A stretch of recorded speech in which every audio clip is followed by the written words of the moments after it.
¿Cómo está? Muy buenos días. Muy buenos días, gracias por la oportunidad. No, qué ocurrencia. En principio yo quería felicitarlo, si cabe el término. Yo la verdad estaba incómodo con este asunto del colegio, de las paralizaciones que había impuesto el gobierno por esta convulsión que se vio en provincias, pero también en Lima. Y después decían, sí, pero ahora que ya van a haber clases, cuidado que el día 7... Estamos 7, ¿verdad? El 7 es el paro o la movilización del SUTEP, entonces tampoco va a haber clases. Pero el SUTEP salió con usted a la cabeza a decir, para evitar que se puedan paralizar las clases, nuestra movilización va a ser en la tarde. Yo dije, brillante. Es así, ¿verdad, señor Castro? Exacto, ¿no? Nuestra reflexión ha sido la necesidad de expresar el malestar que sentimos, pero también el de responsablemente asegurar que las clases no sean perturbadas. Por eso es que la programación ha sido en la tarde y por eso es que todos los que van a asistir han sido aquellos que han cumplido con su jornada laboral. Estamos preocupados por la educación, estamos preocupados por asegurar la recuperación de esas décadas perdidas de aprendizaje y ahí va a estar siempre nuestro esfuerzo. Muy bien. Señor Castro, cuéntenos, por favor, ¿cuáles son las razones de la movilización de hoy a desde las 3 de la tarde?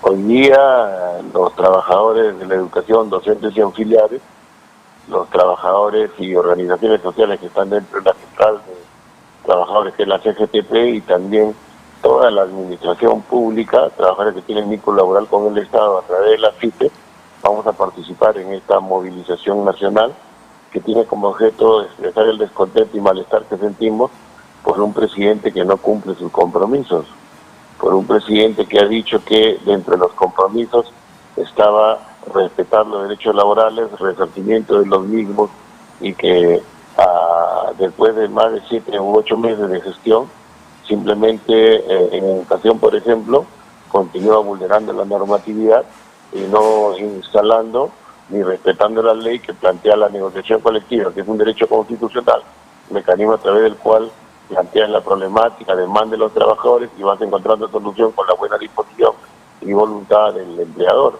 Eso no está ocurriendo. Y si uno tiene en cuenta otras propuestas planteadas por el presidente, una sencilla de cumplir sueldo de maestro para el presidente de la República, comité de sueldo para congresistas, o en todo caso nombramiento automático, ingreso libre a las universidades y demás compromisos, ninguno se ha cumplido. Y si uno tiene en cuenta propuestas generales que desarrolló el gobierno, que pasaban por reforma tributaria, que importa la solidaridad manifiesta de quienes tienen más con los que tienen menos, la reforma agraria que fue planteada con mucho efecto, pero de la cual nada se ha implementado, o la emergencia en educación que tiene normatividad, pero de la cual tampoco ningún eje estratégico se ha abordado, o en todo caso los cambios de artículos que tiene la Constitución, que son lectivos de la grande mayoría y que deben ser cambiados, nada se ha implementado. Entonces este presidente que llegó representando la necesidad de cambio del país, el sentimiento de cambio que la mayoría tenía, en la práctica está demostrando que hemos cambiado para no cambiar, porque estamos en lo mismo, con la implementación del mismo modelo y las mismas políticas. Muy bien. O cambia el presidente, o en todo caso los trabajadores asumiremos la necesidad de exigir su renuncia y elecciones generales ya. Usted me ha ganado porque esa iba a ser la pregunta que estaba por hacerle, pero igual se la hago. Entonces, esta movilización del SUTEP y otros sectores vivos del país hoy día es para expresar un fuerte llamado de atención al gobierno o para pedirle que se vaya o para respaldar la vacancia que en el Congreso es verdad que ha fracasado, pero puede venir una tercera oportunidad. Mira, es un fuerte llamado de atención al gobierno a efecto de que rectifique y retome el camino correcto, a efecto de que frente a la crisis actual y que ha generado todo este conjunto de protestas justas, tenga formulado un plan anticrisis, un plan antiinflacionario. Y como te digo, que cumpla sus compromisos, caso contrario, somos los trabajadores los que entraremos en una etapa muy fuerte y decidida de exigir su renuncia y de exigir elecciones generales ya. Muy bien. Este contexto de dificultad que tenemos los peruanos con un presidente que lamentablemente se dispara a los pies y en vez de sumar resta, y un Congreso que casi está en el mismo nivel, algunos dicen hasta peor, ¿a qué nos puede conllevar en su análisis? Porque usted no es un sindicalista de hace 2 días, hace un mes, usted ya está curtido en el ámbito sindical. ¿Qué opina que podría pasar en el Perú y cuál podría ser la solución? Por favor, profesor Lucio Castro. Tú has descrito una situación que se traduce en el conjunto del contexto popular con relación a las instituciones representativas del Estado, que hoy están absolutamente desacreditadas. Una es el Poder Legislativo, que está igual o peor que el Poder Ejecutivo. El mismo Tribunal Constitucional, el mismo Ministerio Público, el mismo Poder Judicial. Entonces lo que acá tenemos que, uno, saber elegir a nuestros representantes y dejar de lado la mediocridad. 2, asegurar que los que tienen responsabilidad en el Estado tengan la idoneidad para el cargo, ¿no? Como tú decías, tenemos un presidente que de manera constante se dispara a los pies. En la selección de funcionarios o ministros, prima el clientelaje, prima la persona inidónea y que tiene más prontuario que el currículum. Lamentablemente eso ha venido sucediendo. Aquí hay una situación que tiene que mirarse con seriedad, mirarse con prioridad y buscar las soluciones concretas, porque lo contrario, el conflicto social tiende a extenderse y agudizarse. Entonces, o cambia el presidente de la República o lo cambiamos.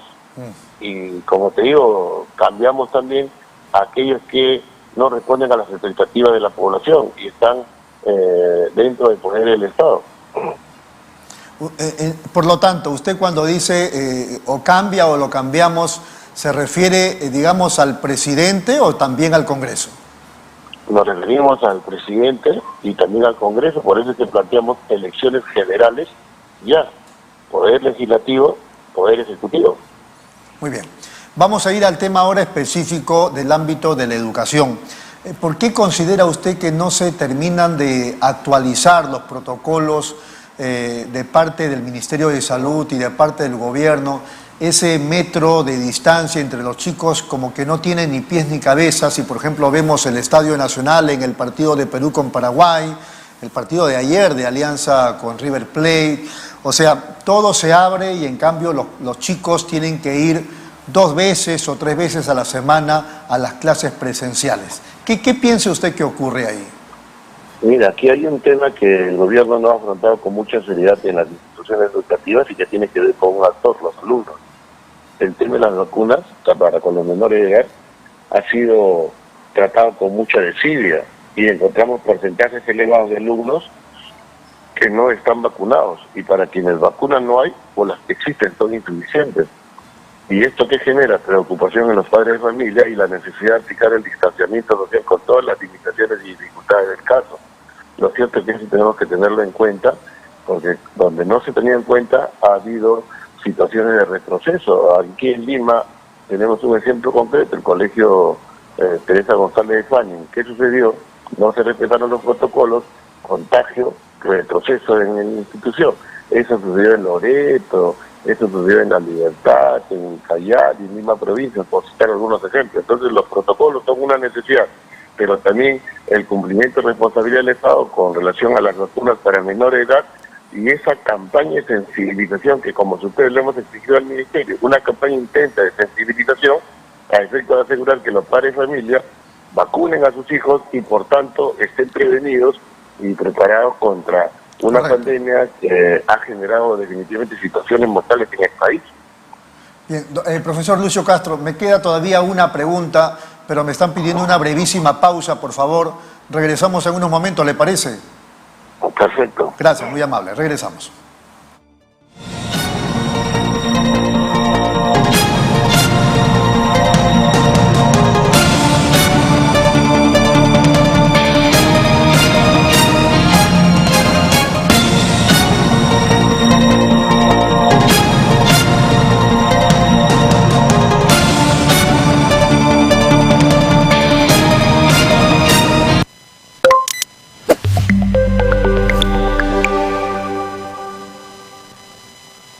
¿Buscas lo mejor para tu hogar? En Plaza Hogar podrás elegir, diseñar y plasmar todas tus ideas. Todo lo que soñaste está en Plaza Hogar. Diseños exclusivos y precios sin competencia. Cómprale al Perú. Ven a Plaza Hogar. La emoción de encontrar lo mejor para tu hogar. Avenida Angamos, 1551 Surquillo.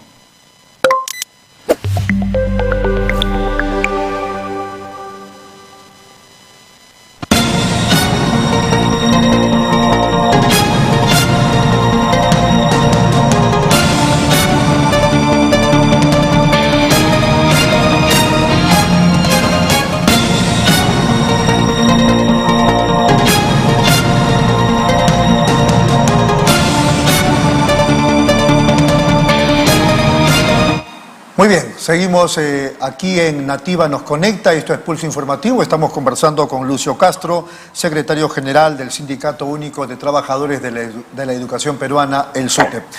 Profesor Castro, lo que usted nos dijo antes de la pausa tampoco tendría mucho sustento si consideramos, dicen los especialistas, que incluso en el 2020 finales, ya en Europa y en otras partes del mundo, incluido en nuestra región como Colombia, se estaban empezando a reabrir los colegios aun cuando la vacuna todavía no existía. Lógicamente los protocolos eran más amplios, más estrictos y todo lo demás. ¿Por qué, digamos, tienen necesariamente los chicos que estar todos vacunados para que puedan ir los 5 días de la semana a clases, profesor?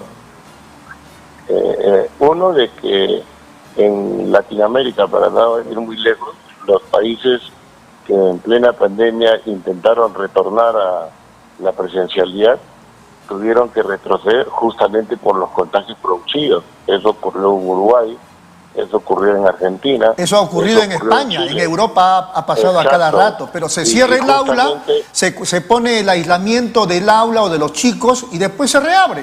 ¿Cuál es el problema? Exacto, pero justamente si no tienes tú los mecanismos de prevención y uno de ellos es la vacuna, lo que estás generando tú es una provocación a una ola más o al contagio generalizado. Y lo que debemos hacer nosotros es actuar con inteligencia a efecto de evitar justamente esas situaciones que ponen en peligro y riesgo la vida y la integridad. Otro tema adicional es que no solamente es un tema de vacunas, el tema de la presencialidad involucra varios aspectos. Uno de ellos central tiene que ver con la infraestructura. Y mira, el mismo ministro de Educación que señala de que el déficit en infraestructura es 111.000 millones de soles.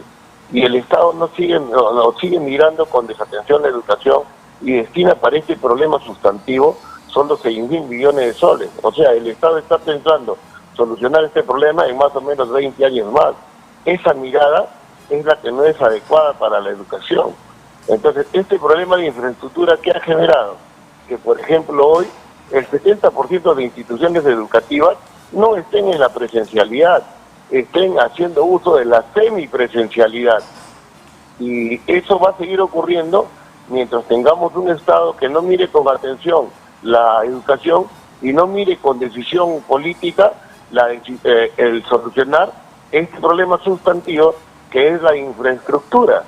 Otro porcentaje te dice lo siguiente: el 21% de instituciones educativas en el país debe ser destruida y luego reconstruida. El 39% merece refacciones o reparaciones sustantivas y el resto están en un trabajo de reconstrucción o de reparación abandonados porque o bien el Estado no reconoció a la empresa o la empresa abandonó y se desentendió del Estado. Esta situación debe cambiar.